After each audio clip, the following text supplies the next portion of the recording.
Bonjour, dans une vidéo précédente, je vous ai montré comment générer une courbe passant par des points donnés. Je vous ai aussi dit que ce qui m'a motivé pour réaliser cette vidéo, ainsi que cette page web, plus deux autres pages web et vidéos associées, c'est l'excellente vidéo de Freya Olmer qui s'intitule The Continuity of Splines. Dans cette vidéo, elle explique comment générer des courbes lisses et en particulier des courbes qui passent par différents points. J'ai appris beaucoup de choses en visionnant plusieurs fois sa vidéo, mais j'ai été frustré qu'elle ne parle pas de la manière que je préfère et que j'ai nommée MathSpline. Ce n'est pas un nom standard et ce n'est pas non plus quelque chose de connu. Alors je vais maintenant dans cette vidéo comparer un peu les B-splines et les MathSplines. Donc ici j'ai des points de contrôle de B-spline qui eux sont très standards et ça permet de générer une courbe qui est continue. La tangente varie de manière continue et la courbure varie de manière continue. Mais les points de contrôle ne sont pas sur la courbe. Maintenant, je vais montrer tous les points. Et ici, on voit que j'ai des points de contrôle par MathSpline. En fait, les deux génèrent exactement la même courbe. Ici, on a deux courbes superposées. Si j'enlève la courbe générée par MathSpline, eh bien, j'obtiens plus que la courbe générée par B-spline, qui est exactement la même. Donc, les deux, B-spline et MathSpline, sont des techniques pour générer des courbes. Et en fait, on peut générer exactement la même courbe. Dans la vidéo précédente, j'avais dit que j'ai besoin que de points sur la courbe. Mais pour faire la correspondance avec les B-splines, j'ai dû rajouter deux points supplémentaires qui m'indiquent en fait la direction en fin de courbe, la tangente en fin de courbe et en début de courbe ici. Ce que j'ai fait dans la vidéo précédente, en fait, sans le dire, j'ai dit que je voulais calculer automatiquement ces points de contrôle. Donc en fait, finalement, le point de contrôle qui est en bleu clair ici, je ne peux même plus le modifier en réalité. De même ici, je ne peux plus le modifier, ils sont calculés automatiquement sous la contrainte que la dérivée seconde soit nulle au départ ou à l'arrivée. Donc la courbure doit être nulle au départ et à l'arrivée. Bien, je ne vais pas m'attarder là-dessus.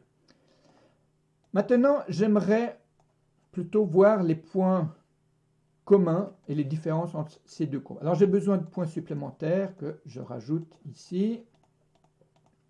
J'en ai besoin de plusieurs, comme ça. Alors, les B-splines et les MathSplines partagent plusieurs caractéristiques. Et puis elles diffèrent principalement sur deux caractéristiques. Alors voici les caractéristiques communes. Les courbes générées sont continues, de tangentes variant de manière continue le long de la courbe, donc on dit qu'elles sont G1, et de rayons de courbure variant de manière continue le long de la courbe, elle est G2. On a vu que c'est la même courbe générée par B-spline et MathSpline. Dans les deux cas, elle peut facilement être fermée. Donc ici, je me mets sur les points de contrôle par B-spline et je dis que je veux fermer la courbe. Alors on voit ici en rouge qu'elle est fermée. Pour cela, la B-spline a besoin de modifier la position de deux points, du dernier et du premier point de la courbe. Voilà.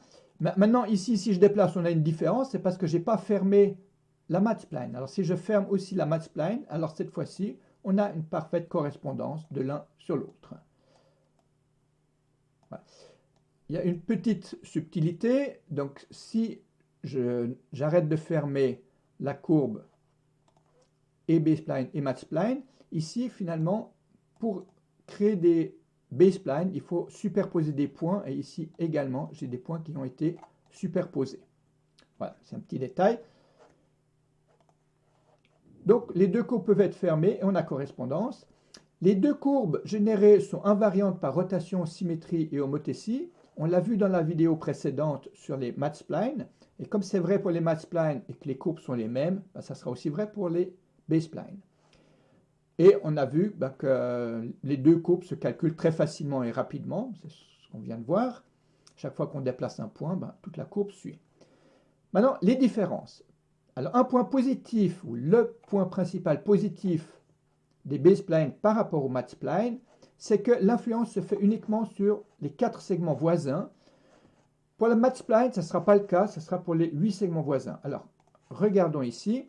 Si je modifie le point ici, c'est pour ça que j'ai dû prolonger la courbe, on voit que ça modifie ce segment, celui-ci et celui-ci. Ça modifie aussi que 3 points de la courbe. Et ça ne va pas plus loin. Même théoriquement, ça ne modifie rien d'autre. Donc, ça n'agit que très localement. Par contre, si je modifie un point de contrôle de la matspline, alors ça modifie les courbes ici, ici, ici et ici un tout petit peu.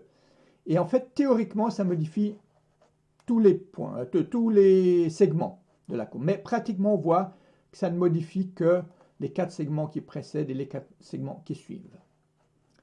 Alors, je dis ici, théoriquement, l'influence se fait sur tous les segments, mais cette influence diminue très rapidement, en un facteur 3,73 qu'on peut voir dans la théorie, donc avec la distance. Par contre, alors, le point négatif des B-splines, c'est qu'elles ne passent par aucun point de la courbe. Donc les points de contrôle ne sont pas du tout sur la courbe. Dans certaines variantes, on peut avoir le premier et le dernier point de contrôle par lequel passe la courbe. Alors que le point positif que j'apprécie beaucoup des matspline, c'est qu'elles passent par tous les points. Après, un autre petit point négatif, une B-spline nécessite des points de contrôle supplémentaires, alors que la matspline ne nécessite pas de points de contrôle supplémentaires. Ici, on a eu quand même 2 points de contrôle supplémentaires, mais on a vu qu'avec ces 2 options, on peut les calculer automatiquement, ces 2 derniers points de contrôle. Et puis maintenant, une remarque importante, c'est ce qu'on vient de voir tout du long, c'est qu'on peut passer d'un point de contrôle à l'autre assez rapidement.